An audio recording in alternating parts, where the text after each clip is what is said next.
आंदोलन के मंच पे बहुत बहुत स्वागत है।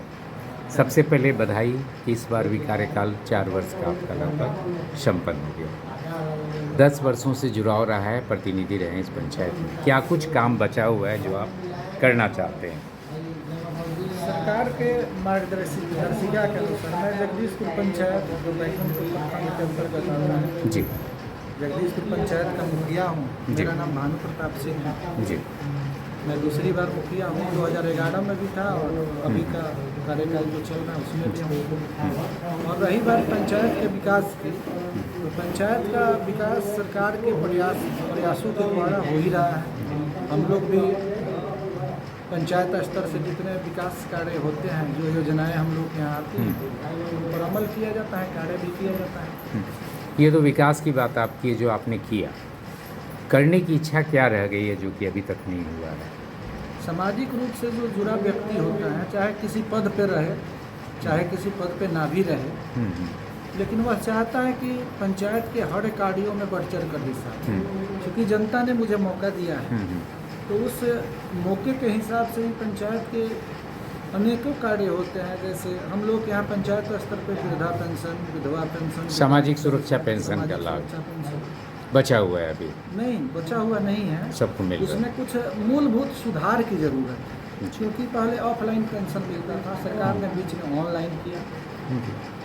और सरकार ने जब ऑनलाइन पेंशन की सुविधा उपलब्ध कराया तो बहुत ऐसे लाभुक हैं जिनका डाटा बेस में गड़बड़ी के चलते, जैसे खाता में कुछ और नाम है, आधार में कुछ और नाम है, तो पेंशन की राशि रुका हुआ है। तो वैसे लाभुकों को पेंशन की राशि मिलनी चाहिए। कबीर अंत्येष्टि की राशि जो आती है पंचायतों की, वह राशि मृत्यु प्रमाण पत्र बना के देने के बाद आती है। क्योंकि सरकार का मानसिकता है कि कबीर अंत्येष्टि की राशि दाह संस्कार के समय में देना चाहिए, क्योंकि वह कफन खरीद सकें, लकड़ी खरीद सकें, या जो उपयोग की ज़रूरत के साजो सामान है खरीद सकें। लेकिन वह चूँकि उपलब्ध नहीं हो पाता, इसका दुख रहता है, टीस रहता है।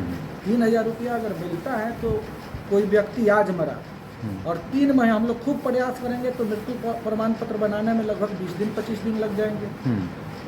उसके बाद फॉर्म भरेंगे तो कबीर अंत्येष्टि की राशि आएगी, चेक के माध्यम से दिया जाएगा, तब तक उसका सारा श्राद्ध संस्कार में बीत जाता है, तो दुख होता है।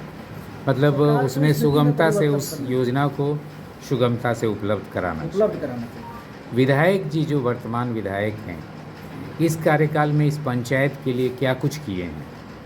इस पंचायत के लिए क्योंकि अभी प्रेम शंकर यादव विधायक जी, उन्होंने अभी सोना सती माता का स्थान प्रांगण है राजापट्टी में, तो वहाँ सामुदायिक भवन का निर्माण कराया।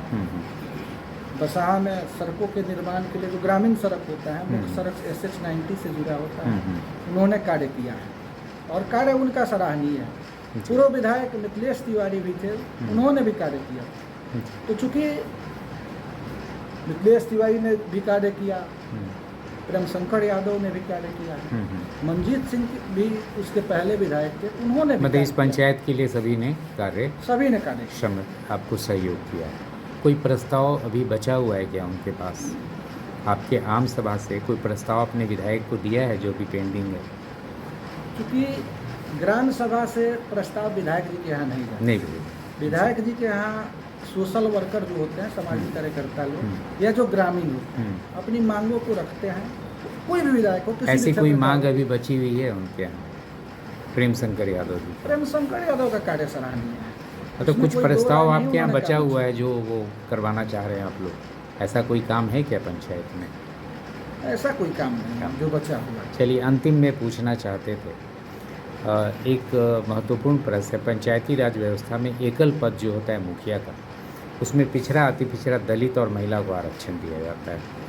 आपकी नज़र में ये आरक्षण सही है या इसमें सुधार होनी चाहिए? देखिए, चूँकि मुखिया एकल पद, सरपंच एकल पद, मेरे समझ से अपनी समझ बता रहा हूँ कि एकल पद में आरक्षण नहीं होना चाहिए। चलिए, पंचायती राज व्यवस्था के एकल पद जो होता है मुखिया, उस पर पिछड़ा, अति पिछड़ा, दलित, महिला को आरक्षण नहीं होना चाहिए। नहीं, ऐसी बात नहीं है। देखिए, आरक्षण होना चाहिए, लेकिन आरक्षण एकल पद पे नहीं होना चाहिए। अगर जिसमें क्वालिटी होगा, वह चाहे किसी भी जाति विशेष समुदाय से ताल्लुकात रखता होगा। देखिए, मुखिया का पद क्या है?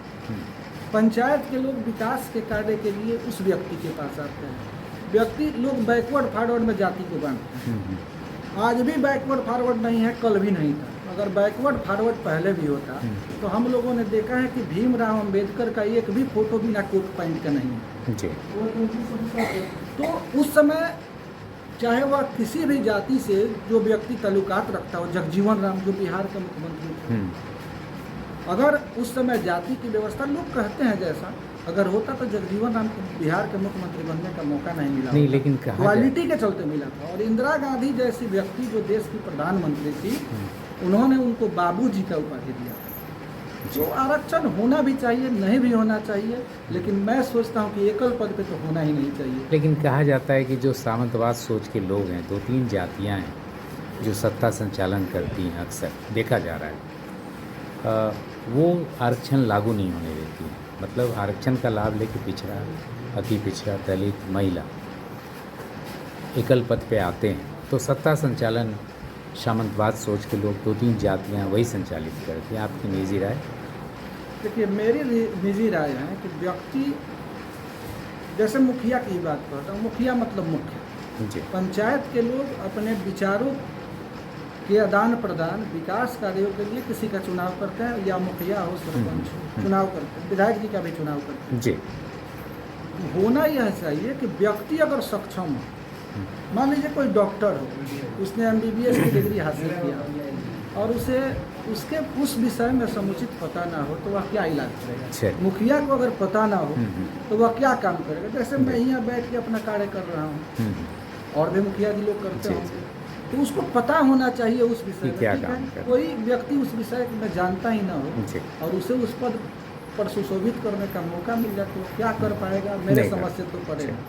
मतलब एकल पद पे आरक्षण नहीं होना चाहिए और सक्षम लोग को ही उन पदों पे मौका मिलना चाहिए। बहुत बहुत धन्यवाद, आभार विचार साझा करने के लिए और आने वाले समय के लिए बहुत सारी शुभकामनाएं।